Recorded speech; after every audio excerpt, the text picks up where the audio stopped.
É, eu vou sair aqui então, peraí.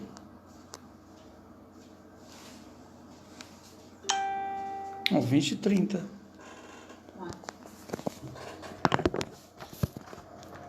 Alô, alô, boa noite. Alguém confirma aí a nossa conexão, por favor? Estamos no horário mesmo? É isso mesmo? No meu relógio aqui, 8h30.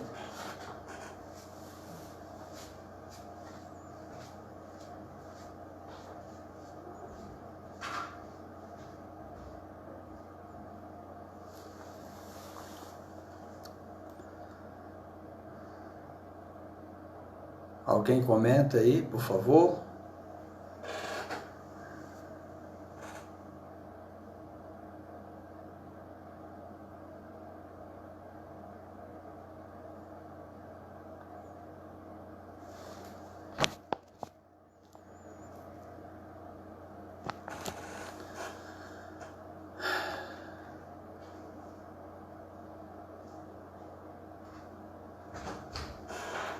É isso mesmo? Ok, o horário. Pessoal, eu estou prestes a iniciar aqui a nossa live, mas eu precisava que alguém confirmasse se nós estamos conectados. Aqui está aparecendo para mim que está ao vivo.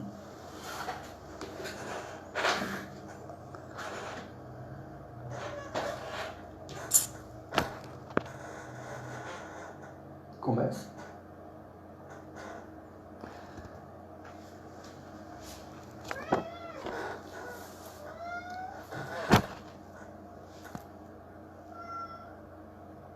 Ok. Tá bom. Não. Tá bom. Nós vamos iniciar então com uma prece de agradecimento a Deus pela vida. Agradecermos a Jesus, a Deus nosso Pai, pela oportunidade do trabalho, pela oportunidade de aqui nos encontrarmos, servindo de instrumento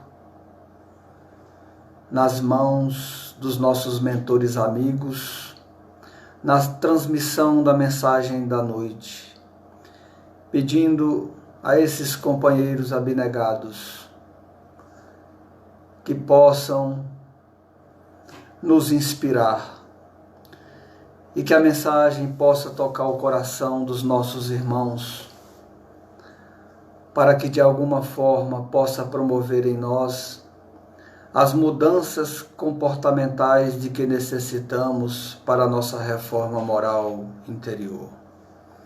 Ilumina, Senhor, as nossas mentes e os nossos corações, e que a Tua paz esteja conosco hoje e sempre. Graças a Deus. Pessoal, eu vou tocar o barco aqui. Espero que vocês estejam me vendo. E assim que puderem, façam algum comentário. Eu estou quase finalizando aqui e começando de novo, para ter certeza de que alguém nos escuta. Bom, vamos embora.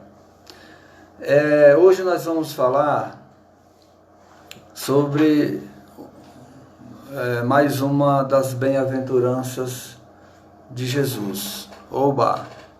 Apareceu alguém. Que legal. Então, hoje nós vamos falar sobre bem-aventurados os puros de coração, porque verão a Deus. E é lógico que quando nós falamos dessa pureza de coração aí, são dos espíritos superiores, uma pureza absoluta, para chegar ao ponto de ver a Deus. E aí, é claro que Jesus, ele não ia deixar que nós ficássemos à margem desse ensinamento. Aí ele colocou uma meta mais acessível para nós, falou, olha o seguinte, ó, se assemelhar às crianças, né, já está no caminho que poderá um dia chegar aos espíritos puros. Então, é claro que a evolução, ela se dá por degraus. Então, se nós nos esforçarmos para nos assemelharmos às crianças, certamente nós veremos a Deus na medida que nós formos evoluindo. A criança, é lógico que nós estamos falando, né, da sua fase infantil, da sua fase corporal, porque se nós fôssemos considerar o espírito, nós não poderíamos talvez fazer essa comparação, porque o espírito da criança pode ser muito velho e pode ser que não seja tão puro, né, quanto sugere aqui, né, essa imagem. Porque a criança, nós sabemos que ela é o emblema da inocência, da ingenuidade, da pureza, né? A criança não tem maldade, ela não foi ainda contaminada pelos vícios do mundo. Então, Jesus falou que o reino dos céus não era para as crianças, mas para aqueles que a elas se assemelhassem. Então, Jesus não falou de modo absoluto que o reino dos céus é para elas, mas sim para aqueles que se lhes assemelham. Então, a gente aqui está falando da pureza real, que é os espíritos puros, os espíritos superiores. Nós temos essa imagem da pureza dentro das nossas percepções, no grau de evolução que nós nos encontramos, que é as crianças. E, infelizmente, nós temos a pureza irreal, que nós, por não conseguirmos, né, cumprirmos essa orientação de Jesus, de purificarmos os nossos corações, então nós fizemos uns puxadinhos, né, do Evangelho para facilitar a nossa, para dar uma justificativa para a nossa consciência. E esses puxadinhos do Evangelho é exatamente aquelas práticas exteriores, né, as falsas interpretações do judaísmo, e essas práticas exteriores, elas foi o jeito que nós encontramos para poder contornar a dificuldade de purificar o nosso coração. E aí nós inventamos, desde a época lá, quando nós éramos fariseus, porque hoje nós não somos mais, lavar as mãos, por exemplo, e eles até recriminaram a Jesus: como é que vocês fazem as refeições sem lavar as mãos, né? Que é um gesto de purificação, de pureza da alma, né? Então, esses gestos exteriores era para justificar as nossas imperfeições morais, né? Já que a gente não tinha a força necessária para fazer as reformas morais, né, que a gente precisa, aí a gente inventou essas regras humanas, que na verdade é uma ilusão, é uma enganação, né, e servem para acomodar a nós, né, e fazer aquelas fantasias de acharmos que estamos cumprindo a lei de Deus, se comportando dessa forma. E aí nós inventamos um número sem fim delas. Todas as vezes, né, que nós deixamos de nos reformar moralmente e criamos essas regras, nós estamos enganando a nós mesmos. E aí, gente, ó, tem de tudo, né, para poder fugir dessa necessidade imperiosa que é a nossa purificação espiritual. E aí nós criamos o hábito de nos ajoelharmos, isso é gesto exterior. Isso não vai fazer diferença nenhuma, né, do ponto de vista prático, né? Nós fazemos o sinal da cruz, também isso não nos protege suficientemente para que nós estejamos salvos, né? Que nós estejamos amparados. Nós rezamos de forma automática e repetida 1000 Pai Nosso, 1000 Ave Marias, né? Nós fazemos aliança, a Arca da Aliança, nós nos ungimos com óleo sagrado, com sal de Israel, adquirimos a rosa de Sharon. Às vezes chega para nós a chave do céu, para que a gente possa garantir ali a nossa salvação, e todas essas coisas vão nos iludindo. Então não adianta fazer esses gestos que não têm uma correlação, né, com os sentimentos, com a necessária mudança que nós precisamos fazer em nós. Então, o jejum material, ele não representa absolutamente nada, né? Se tivermos que fazer o jejum, deve ser o jejum espiritual, né? E autoflagelações, tudo isso são práticas exteriores análogas a lavar as mãos, que vai fazendo de nós supersticiosos, hipócritas e muitas vezes fanáticos, achando que estamos cumprindo a lei de Deus. E aí Jesus foi muito claro, né? Hipócritas, né? Porque fingem que estão cumprindo a lei, mas na verdade, quem assim se comporta, ele disse lá que são sepulcros, que são caiados por fora, mas que trazem a podridão por dentro.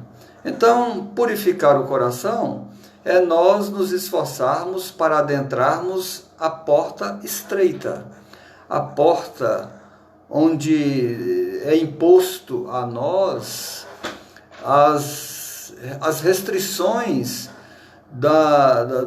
dos vícios do mundo, as restrições que tem como consequência do nosso orgulho, do nosso egoísmo, da nossa vaidade. Essa porta estreita é que vai proporcionar a cada um de nós uma maturidade espiritual que nós necessitamos, diferentemente, né, dessas práticas exteriores aí, que está certamente mais condizente com a porta larga, né, a porta dos enganos, né, das desilusões, né, das frustrações. Então, essas práticas morais são os mandamentos de Deus, né, que certamente, se nós observássemos fielmente, eles fariam de nós verdadeiros homens de bem e nos conduziria a Deus através da religiosidade. E Kardec fala que nula é a crença na eficácia dos sinais exteriores, se não obsta que se cometam assassínios, adultério, expoliações, que se levantem calúnias. Tudo isso é nulo, porque o objetivo da religião é religar a criatura ao Criador. E se ela não nos conduz nesse caminho de redenção, de maturidade espiritual, o resto é mesmo puro engodo, né? Pura ilusão. E aqui ele continua dizendo, né, ainda com relação a essas questões das práticas exteriores, né, que nós precisamos estar atentos, nós espíritas, inclusive, né, porque muitas vezes nós estamos aí envolvidos com atividades do ponto de vista material, achando que estamos cumprindo ali os verdadeiros mandamentos, né, as verdadeiras recomendações do Evangelho. Então, quando nós principalmente adentramos a doutrina espírita, nós entramos naquela fase do deslumbramento, né, e ficamos entusiasmados e trabalhamos muito e queremos salvar o mundo, né, e muitas vezes nos movimentamos de uma forma exterior, de uma forma, um movimento para fora. E nós hoje, com o passar dos anos, nós aprendemos que nós temos que nos preocupar bastante com essa viagem interior, porque na verdade é ela que vai fazer a diferença na hora de aferirmos, né, os nossos valores, né, as nossas conquistas morais, as nossas conquistas espirituais. E eu vi até esses dias o Haroldo fazendo uma palestra em que o camarada, ele estava lá diante de uma fila, e ele próximo, e servindo ali, né, a sopa, mais um, e não sei o que e tal, e se comportando de uma forma meio estouvada, né? Aí o camarada perguntou: e o que você está fazendo? Estou fazendo caridade, né? Então, quando a gente mecaniza, automatiza as nossas atividades dentro das nossas casas espíritas, né, nós podemos estar correndo o risco de termos ligado o piloto automático e esquecemos de vivenciar, né, porque a verdadeira conquista moral, né, ela se refere à nossa vida íntima. Não são as coisas externas das quais nós participamos, né? E muitas vezes, nesse fanatismo, né, nessa empolgação, nós criamos comportamentos radicais, né, recomendando condutas e comportamentos para nós e para outros que não tem uma ligação mais direta com a essência da doutrina espírita, que vai de fato promover, né, uma mudança comportamental no que se refere à pureza dos nossos corações. Vou dar um exemplo aqui. Por exemplo, muitos espíritas condenam o carnaval, né, não participam de determinadas festas mundanas, né, não participa, não vai a certos lugares, cria um certo puritanismo. E isso é que é preocupante, porque se nós não participamos dessas coisas e ao mesmo tempo nós criticamos, nós condenamos, nós julgamos, né? Diz aqui um palestrante que era melhor que nós estivéssemos participando, porque essa hipocrisia, esse puritanismo pode estar criando uma falsa conquista e nos iludindo, né, de que nós estamos no caminho certo. Então é preciso a gente ter cuidado, né, com essa questão do falso moralismo, né, quando nós queremos de alguma forma nos mostrarmos mais do que aquilo que realmente nós somos. Então essa viagem interior, buscando nos conhecer, como recomendou lá o Santo Agostinho, né? Fazendo o exame de consciência, se realmente nós estamos cumprindo todos os nossos deveres do ponto de vista cristão, se ninguém tem nada de que nos acusar, se nós fizemos todo o bem que podíamos fazer, se evitamos fazer o mal, se nós fomos benevolentes, indulgentes, né? Se nós fomos compreensivos, misericordiosos, essas coisas sim, elas podem contribuir significativamente, né, para o nosso crescimento. Porque Sempre que nós criamos essa imagem, né, para nós, de que somos diferenciados, né, isso não é uma coisa produtiva, né, para o nosso crescimento. Então, esse puritanismo de não querermos nos misturar com os pecadores, né, às vezes tem pessoas que optam por sair da sociedade e vão para uma ilha paradisíaca lá, para poder... Outros vão para as montanhas do Tibete para fazerem meditações. Lá em cima, né, dessas montanhas, meditar é muito fácil encontrar a paz. Agora é difícil encontrar a paz no trânsito aqui de Brasília, né? É difícil encontrar a paz nos rame-rame da vida, né, no geral. Ali sim é que nós, de uma forma proativa, nós poderíamos influenciar as pessoas que estão à nossa volta para que elas fossem motivadas a se comportarem de uma forma cristã, de uma forma fraterna, solidária e amiga. Então, é no meio da sociedade que nós poderíamos dar uma contribuição, porque certamente é isso que Deus espera de nós.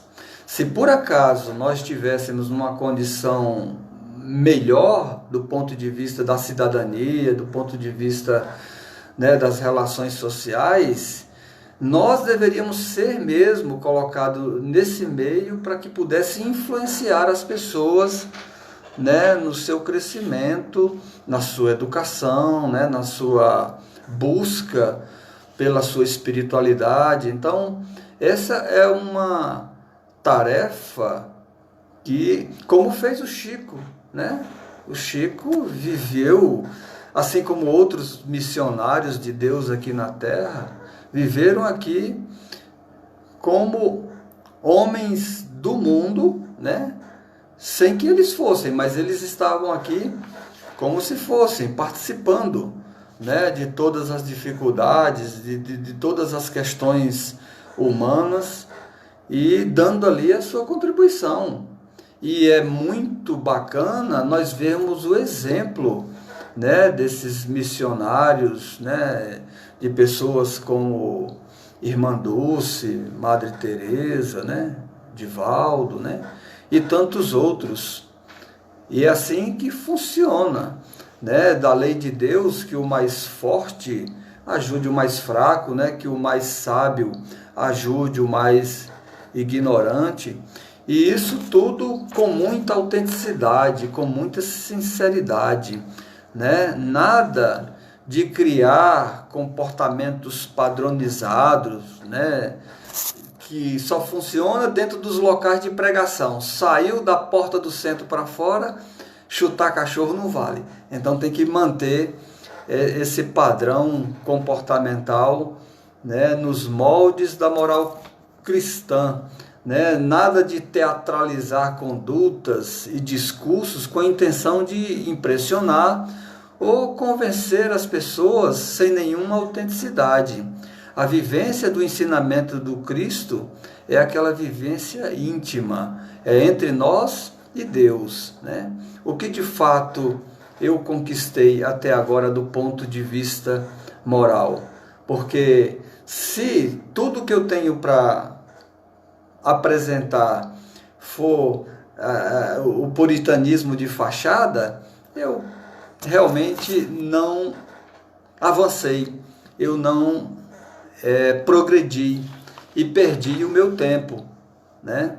Então é importante que nós nos conscientizemos dessa necessidade.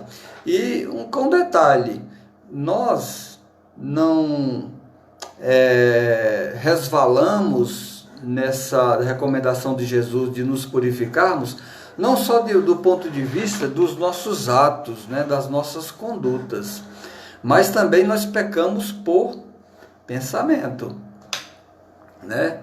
E Jesus, né, lá no 6º mandamento, ele diz, né, não cometereis adultério, né? E ele não estava se referindo ao ato material, físico, propriamente dito, mas que nós poderíamos cometer adultério também até em pensamento. Se você olhou uma mulher com mau desejo, você, no seu coração, você já cometeu adultério. Então, nós precisamos ter cuidado com os nossos atos, com os nossos pensamentos, porque os nossos pensamentos, eles vão se configurar em atos, né? Em palavras primeiro, depois em atos. Os atos vão definir a nossa conduta e a nossa conduta vai definir o nosso destino. Então tudo começa no pensamento, porque no pensamento é que surge, né, com mau desejo no coração, os adultérios, as fornicações, os falsos testemunhos, as blasfêmias, a maledicência. Todo mal começa no pensamento, né? Quando nós fazemos brotar do nosso coração esse mau desejo. E aí é importante a gente ficar atento, porque os nossos pensamentos, eles precisam serem vigiados, né? Para que a gente não se comprometa, porque nós que já estudamos essa questão, nós sabemos que o pensamento, ele tem força, né? Ele tem forma, ele tem cor, tem cheiro, tem atração. Então é importante nós também nos preocuparmos com os nossos pensamentos para não comprometer esse nosso projeto da nossa purificação interior. E aí, ainda dentro desse capítulo, tem um tema que Kardec aborda também, que é a questão dos escândalos.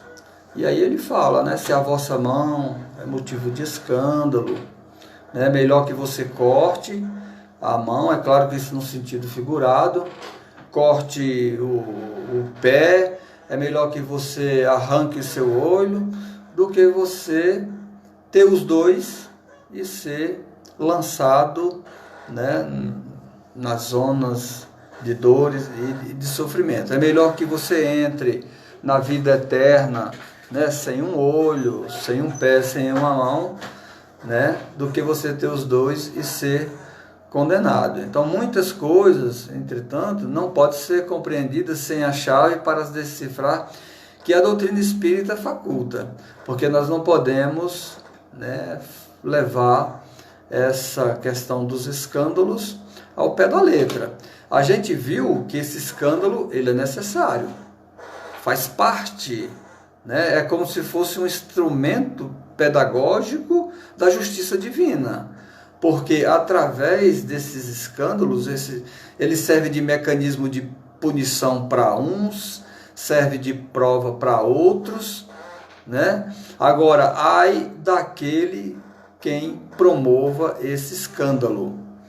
E esse escândalo, ele vai repercutir em uma ação que vai chocar com a moral, com o decoro, né, de forma mais ostensiva.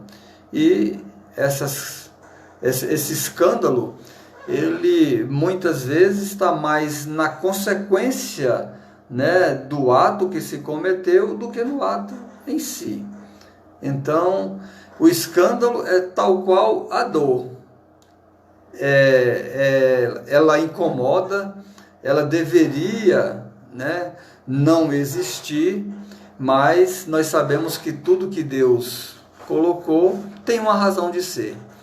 E graças a esses escândalos é que nós vamos nos podando, vamos nos vigiando, vamos nos consertando, para nós não cairmos no ridículo, porque ninguém quer ser vítima de escândalo, né? Então a gente vai ter esses cuidados, né, dentro da sociedade, dentro da família, dentro do meio em que a gente vive, para que nós não sejamos, né, escandalizados, porque se nós assim nos comportarmos, nós vamos responder por isso. E aí alguém pergunta lá para Kardec, olha, já que o escândalo é necessário, se eu promover algum, fica tudo bem? Não, não fica. Mesmo sendo necessário, nem por isso a pessoa deixou de praticar o mal. E por isso ela merece a punição. Está lá no parágrafo 3 lá do capítulo 8. Então, tudo que resulta dos vícios, das imperfeições humanas, com ou sem repercussões, vai se caracterizar como escândalo.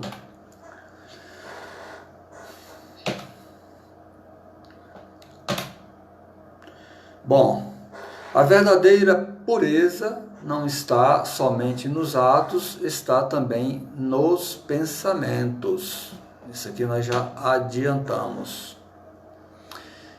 Essa questão do pensamento, né, é interessante. No Evangelho ele faz esse relato, que tem pessoas que já nem se incomoda com os maus pensamentos, porque nem chegam até eles, né? Porque eles estão em outra sintonia, no outro padrão vibratório. Então, esses pensamentos maus não representam para eles nenhum desconforto, nenhum incômodo, porque eles estão acima dessas situações. Agora, nós, pobres mortais, né, temos duas situações para nós.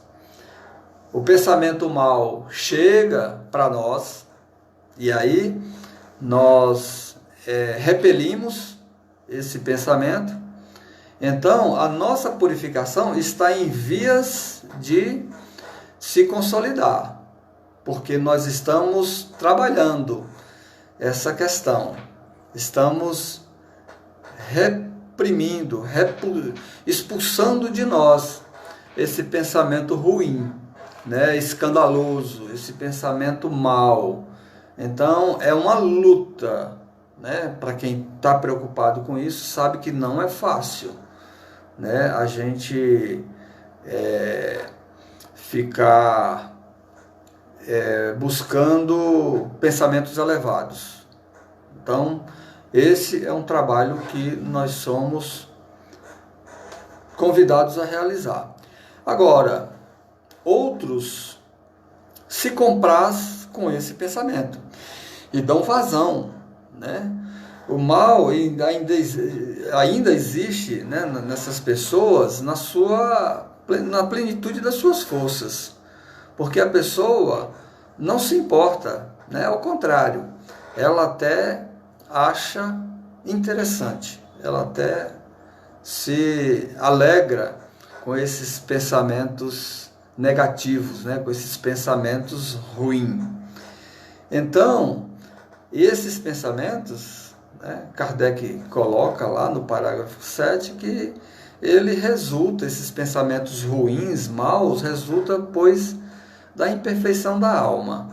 Tem um ditado, eu acho que é chinês, que fala que nós não podemos impedir que as aves voem lá no céu, né? Mas nem por isso você tem a obrigação de permitir que elas façam ninho na sua cabeça. O pensamento é a mesma coisa, ele voa, mas você não precisa abrigar e deixar ele fazer ninho, porque senão aí complica tudo. Então, meus irmãos, essa questão da pureza é uma situação emergente, né? Nós precisamos, né, tratar desse assunto e nos preocuparmos com ele. Os chineses, né, eles têm também um ditado que eu acho muito interessante. Ele diz o seguinte, sede puros para sede fortes. É claro que a pessoa, né, quando ela está pura, quando ela está justificada perante a consciência, perante as leis de Deus, ela se torna indestrutível. A exemplo disso, nós temos Francisco de Assis, que enfrentou o Papa, né, da igreja naquela época lá, da Inquisição, né? Nós temos o próprio Cristo, né? E Gandhi, né, que enfrentou o exército inglês de uma forma corajosa, obstinada, né, um pacifista muito violento, porque como ele era puro, nada detinha ele, nada o segurava. Agora, tem muitas pessoas, muitos de nós, que quando queremos ficar fortes, ao invés de nós procurarmos essa pureza de coração, o que a gente faz? Vai para a academia. E lá nós, né, fortalecemos a nossa musculatura, né? Outros falam alto para dizer que são corajosos, que são fortes, né? E a gente vê que tudo isso aí é uma enganação, né? Porque o que nos faz fortes, né, é exatamente nós não trazermos dentro de nós a culpa consciencial dos erros que nós cometemos, né? Então, quando nós temos culpa, nós nos sentimos fragilizados pelo erro, pelo pecado que nós cometemos, né? Então é importante nós cultivarmos bons pensamentos, cultivarmos virtudes nobres que engrandecem o nosso coração, para que nós possamos, então, purificados, nos tornarmos, né, pessoas, criaturas fortes, equilibradas, serenas e tranquilas, né? E nós só vamos conseguir essas coisas quando nós observamos, né, as recomendações do Evangelho do nosso Senhor Jesus Cristo. Agora você veja a inversão de valores, né? Muitas vezes nós interpretamos as coisas de forma enviesada, de forma materializada, né? E isso faz com que a gente muitas vezes tenha dificuldades, né, de nos espiritualizarmos. Por isso que Jesus, nas suas bem-aventuranças, né, nos convida para que nós cumpramos o seu Evangelho, né, de uma forma sincera, de uma forma autêntica, né, com a verdadeira pureza de coração, né, nos moldes, né, que ele colocou lá das crianças, que trazem estampado no seu coração, na sua mente, né, a pureza, a inocência, a candura, né? E é assim que nós certamente adentraremos os pórticos da espiritualidade superior quando nós estivermos nos comportando de forma mais cristianizada. Meus irmãos, eu nem sei ao certo a hora. Eu acho que essa era a fala, a mensagem que nós tínhamos para passar na noite de hoje. Eu acho um tema assim um pouco difícil, né, de nós falarmos sobre ele. Então, talvez eu tenha deixado a desejar para alguém, né? Mas nós fizemos isso aqui de coração. E me colocando como o maior dos necessitados nessa questão da pureza de coração. Porque nós temos uma facilidade imensa de julgar, de analisar, de criticar, né? Falta muitas vezes em nós a indulgência, a complacência, a misericórdia, né? De entender, né, as pessoas, o seu estágio de evolução. E quantas vezes, né, nós nos pegamos, né, falando mal dos políticos, né, dos congressistas, sei lá, dos juristas. E isso tudo faz com que a gente ligue aí um sinal de alerta, para que a gente não perca essa oportunidade, né, de ajudarmos a todos, né, com a indulgência, né, com a compreensão, né, de que cada um está se esforçando a seu modo para ser alguém melhor. Tem até uma história que o Chico estava com o irmão dele lá numa beira de um córrego, lá nas bandas lá de Pedro Leopoldo, que ele estava falando mal. Isso no começo da vida dele lá, né? De uns políticos lá da região e tal. E diz que Emmanuel aparece e fala assim: Chico, cale sua boca porque você não tem nada a ver com isso. Então, nós precisamos de pedir orientação a Deus, né, a Jesus, aos nossos mentores, para que a gente saiba se comportar melhor, né, diante desses embates da sociedade, né, dessas situações que nós vivemos, essas crises morais, né, essas coisas todas, para que a gente não seja taxado de puritano, né, porque nós vemos que o puritanismo é só uma fachada, é só um faz de conta, né? Então, eu espero que nós tenhamos contribuído de alguma sorte aí para a reflexão de alguns amigos, de alguns irmãos, e agradecemos a Deus por essa oportunidade bendita. Muita paz a todos os nossos irmãos, se cuidem, né? Tomem as precauções necessárias aí na preservação da saúde, né? Que Deus proteja a todos nós, hoje e sempre. Obrigado, meus irmãos, pela oportunidade. Fiquem com Deus.